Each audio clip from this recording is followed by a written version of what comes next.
جب ہم اسکول میں پڑھتے تھے، مدرسے میں پڑھتے تھے، تو جس بچے کا پتہ چل جاتا تھا نا یہ بیمار تھا، اسے مارنی پڑتی تھی۔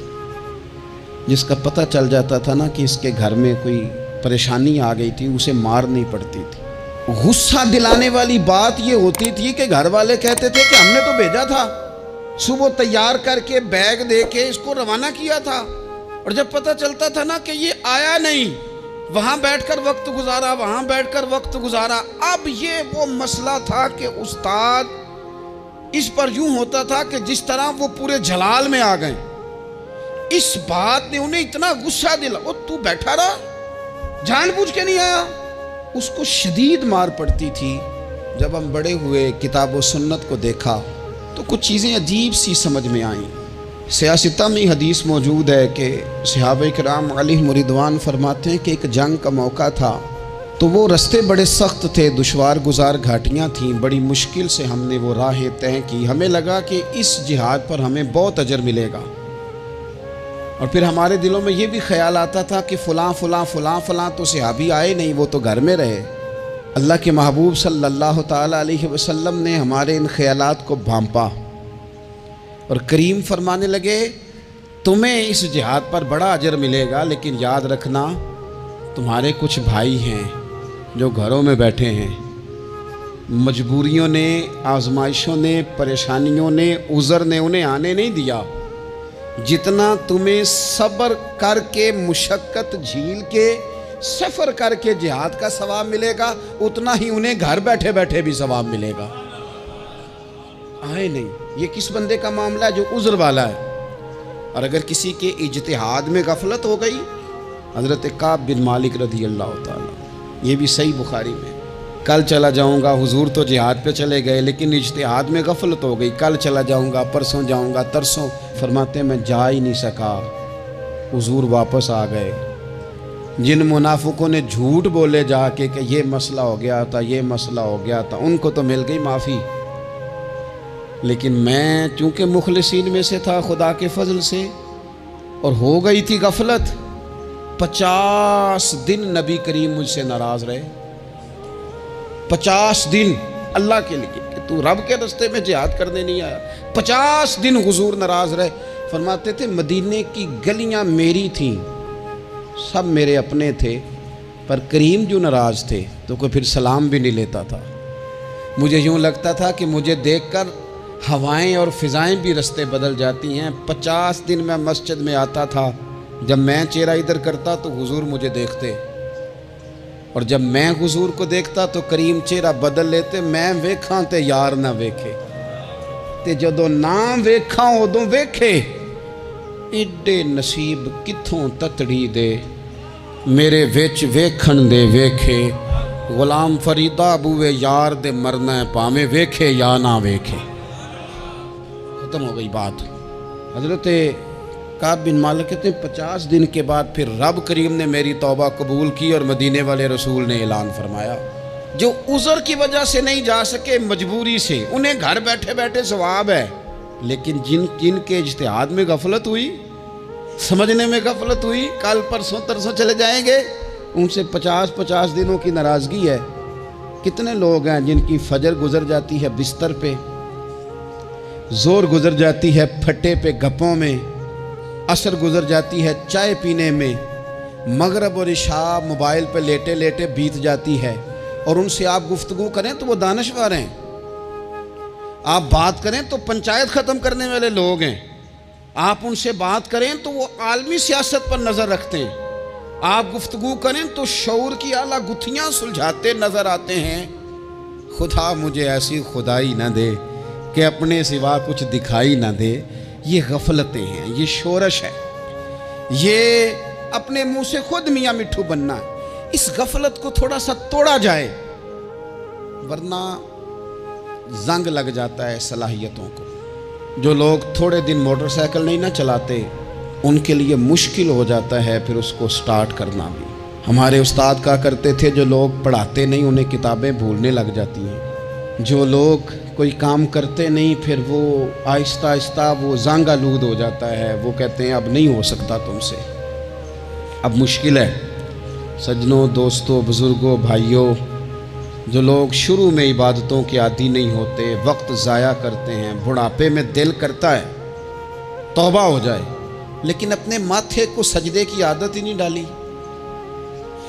یہ جسم جھکنا اس کا عادی نہیں ہوا کہ رب کی بارگاہ میں جھکے، اس کا مزاج ہی نہیں تہجد پڑھنے کا، سارا کچھ ہو جاتا ہے۔ میں نے سیاست کرنے والے، پنچایت ختم کرنے والے، چودراہٹ کرنے والے، وزاداری رکھنے والے راتوں کو تہجد پڑھتے بھی دیکھے ہیں، میں نے قرآن پاک سے پیار کرتے دیکھے ہیں، میں گواہ ہوں بہت سارے لوگوں کا، یہ کام ہو جاتا ہے۔ شرط یہ ہے کہ بندہ اپنی غفلت کی پٹی تھوڑی دیر کے لیے کھولے۔ دوسری بات یہ کہ ہم خوش فہمیوں میں بڑا زندہ ہیں، بڑا زندہ ہیں، بڑا اوہو، یعنی 2 4 5، کچھ لوگ کہتے ہیں اللہ کریم بڑا ہے۔ اللہ اگر کریم بڑا ہے نا میرے بھائی، تو نبی پاک صلی اللہ علیہ وسلم نے فرمایا وہ بڑا بیوقوف ہے جو خدا کی رحمت کی امید بھی رکھے اور اللہ کو ناراض بھی کرے، تو بیوقوف بندہ ہے۔ اگر وہ کریم ہے تو پھر تو محبت میں ہی اس کی بات مان، بات تو پھر بھی نہیں مان رہا۔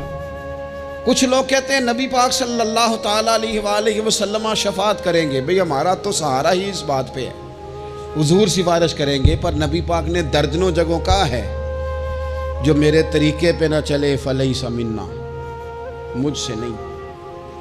حضور نے فرمایا جو بڑے کی توقیر نہ کرے، چھوٹے پہ رحم نہ کرے، وہ مجھ سے نہیں۔ فرمایا جو ملاوٹ کرے وہ ہم میں سے، تو یہ حدیثیں بھی تو یاد رکھو نا۔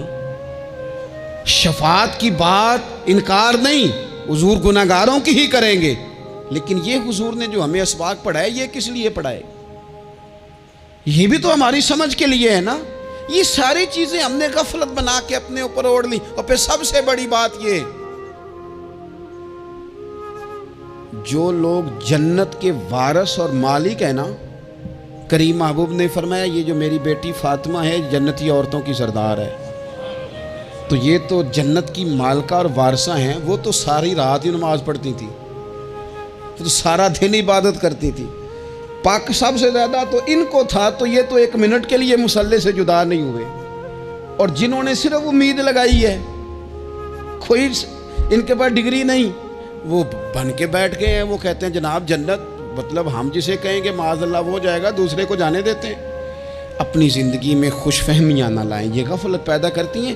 غفلت بڑی خطرناک چیز کا نام ہے، جب بندہ غافل ہو جاتا ہے۔ میں آپ سے ایک بات عرض کروں، حضرت عبداللہ ابن مسعود فرماتے ہیں کہ مومن رائی کے دانے کے برابر غلطی ہو جائے تو اسے لگتا ہے میرے سر پہ پہاڑ کھڑا ہے، اور فرمایا جو منافق ہوتا ہے نا، وہ پہاڑ کے برابر گناہ کر کے کہتا ہے بات ہی کوئی نہیں، فلانا بھی کرتا ہے، یہ بھی کرتا ہے، ساری دنیا کر رہی ہے۔ یہ نفاق کی علامت ہے، اگرچہ بعض نے اسے نفاق عملی کہا، اعتقادی نہیں کہا۔ عزیز دوست، جب آپ چھوٹی گناہ چھوٹی غلطی کرتے ہیں تو پھر وہ چھوٹی چھوٹی غلطیاں پہاڑ بنتی ہیں، چھوٹی چھوٹی۔ وہ حضور نے فرمایا نا، جب تو ایک گناہ کرتا ہے تو تیرے دل پہ ایک دھبا لگتا ہے، نہ توبہ کرے تو دوسرا لگتا ہے، نہ کرے تو تیسرا، پھر دل کالا سیاہ ہو جاتا ہے۔ چھوٹی چھوٹی غفلتیں بڑی غفلتوں کو جنم دیتی ہیں، چھوٹی چھوٹی کمزوریاں بڑی کمزوریوں کو لے کے آتی ہیں۔ اسی طرح بخاری مسلم میں حدیث ہے، نبی پاک صلی اللہ تعالیٰ علیہ وسلم نے فرمایا کچھ لوگ کھلم کھلا گناہ کریں گے قیامت کے قریب، اعلانیہ۔ یا رسول اللہ صلی اللہ علیہ وسلم وہ کس طرح؟ تو حضور فرماتے ہیں انہوں نے رات کو غلطی کی تھی، رب نے ان کی غلطی پر پردہ ڈال دیا، انہوں نے سویرے اٹھ کے خود لوگوں کو بتانا شروع کیا، اور دیکھا میں نے رات یہ کیا، معاذ اللہ۔ فرمایا جب انہوں نے اللہ کے پردے کو کھولا تو پھر رب نے بھی ان کا پردہ کھول دیا۔ او میرے دوستو بتاؤ نا، جس کے رب پردے کھول دے پھر کون ہے جو اس کی پردہ داری کرے؟ کون ہے جو پردہ پوشی کرے؟ حضور فرماتے اس نے کھلم کھلا گناہ، فخر سے بتاتے ہیں لوگ یہ کرتا۔ میں بڑے ادب سے عرض کروں گا بزرگوں کی خدمت میں، جو بڑی عمر کے ہیں، جن کی اب اولادیں ہیں، اگر ان کی زندگی میں کچھ ایسی کمزوریاں ہیں تو بچوں کو سمجھانے کے لیے بھی اس کو ڈسکس نہ کریں، ہم یہ کرتے تھے، ہم یہ کرتے تھے، اس کا کوئی فائدہ نہیں، یہ ہم کر کے دیکھا ہے سارا کچھ۔ نہ نہ نہ نہ، جس طرح گناہ ہے اس طرح گناہ کا اظہار بھی گناہ ہے۔ آپ ڈبل جرم کر رہے ہیں، آپ دلیر کر رہے ہیں سامنے والے کو کہ تو بھی کر، خیر ہے، بلکہ ایک نوجوان مجھے ایک دفعہ کہنے لگا جی ابا جی کہتے ہیں میں نے 35 سال یہ کام کیا ہے، یہ سب غلط ہے. تو میں نے ابا جی سے کہا چلو 15 کو سال مجھے بھی کر لینے دو، پھر میں بھی توبہ کر لوں گا. یہ ہم لوگوں کو دعوت دے رہے ہیں کہ غلط کام کرو. قرآن مجید کو آپ دیکھیں گے نا سورہ یاسین کے اندر یہ بھلا کفر کیوں ہوتا تھا، منافقت کیسے پیدا ہوتی تھی، بت پرستی کیسے عام ہوتی تھی.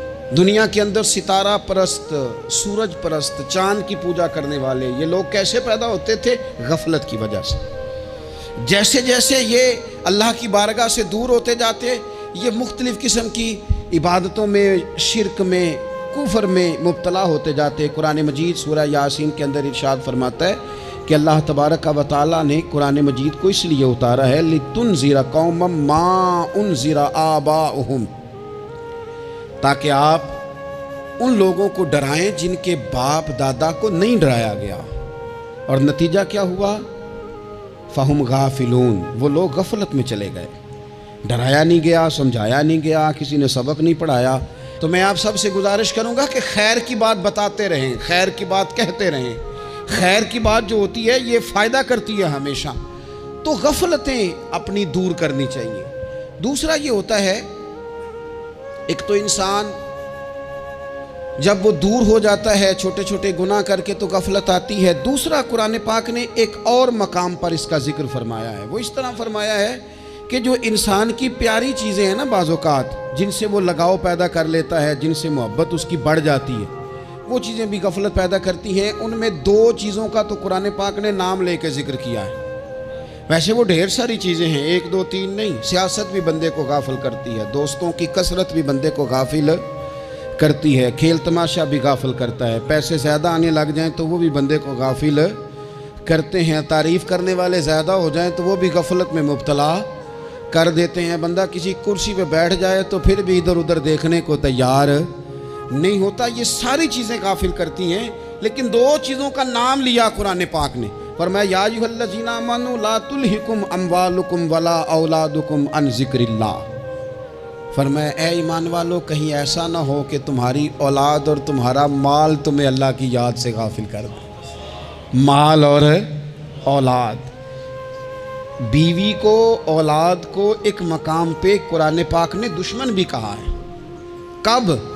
جب یہ تمہیں کہیں کہ حرام کما کے لاؤ، جب یہ تمہیں کہیں کہ ہمیں جس طرح کا مرضی مال دو، جب یہ تمہیں کہیں ناجائز کرو، یہ دشمنی کر رہے ہیں تمہارے ساتھ. یہ مال اور اولاد یہ بندے کو غافل کر دیتے ہیں. کاروبار کرنا، مال کمانا، بچے پالنا یہ ایک جز ہے زندگی کا، یہ کل زندگی نہیں. کل زندگی تو یہ ہے کہ آپ نے دین کے لیے کیا کیا، ملت کے لیے کیا کیا، ملک کے لیے کیا کیا، غریب کے لیے کیا کیا. کبھی کسی بندے نے جھونپڑیوں والوں سے پوچھا ہے کہ بارشوں میں تمہارا کیا حال ہوتا ہے؟ وہ کچی آبادیاں جہاں سے گزر کے ہم اپنے بچوں کو دکھاتے ہیں کہ یہ دیکھو یہ پرانے مکان سارے اسی طرح کے ہوتے تھے. کبھی ان لوگوں سے آپ نے پوچھا ہے جو ساری رات چھتوں کے نیچے بالٹیاں رکھ کے وقت گزارتے ہیں کہ چھت ٹپکتی ہے؟ ان سے پوچھا ہے کہ رات بچے سو پائے تھے کہ نہیں؟ اچھا جی بارش ہو رہی ہے تو پھر ہم نے کیا کرنا تھا؟ ہم نے گھر والوں کو پکوڑوں کا آرڈر دینا تھا، وہ وقت پہ دیا. ہم نے کہا تھا کوکنگ آج اپنی. یہ کب ہوتا ہے؟ جب قومیں غافل ہو جاتی ہیں مال میں، مزوں میں، اپنی ذاتی زندگی کے پیچ و تاب میں، پھر وہ اتر کر دائیں بائیں دیکھنا پسند نہیں کرتی.